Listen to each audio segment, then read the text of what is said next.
కార్తీక మాసంలో ఇది నా 14వ రోజు పూజ.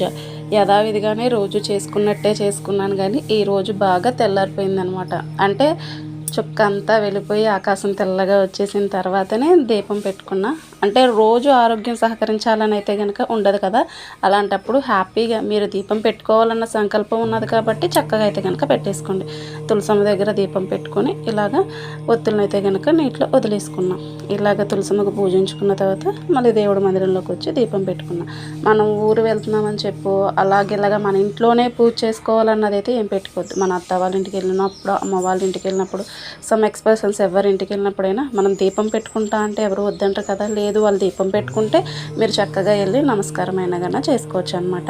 ఇలాగా ఈ విధంగా కార్తీక మాసంలో 14వ రోజు పూజనైతే ఈ విధంగా చేసుకున్న. 14వ రోజు అధ్యాయం కూడా అప్లోడ్ చేశాను. ఎవరికైనా ఇంట్రెస్ట్ ఉంటే చూడండి. రేపు పౌర్ణమి కాబట్టి ఈరోజు పనులన్నీ ముందుగా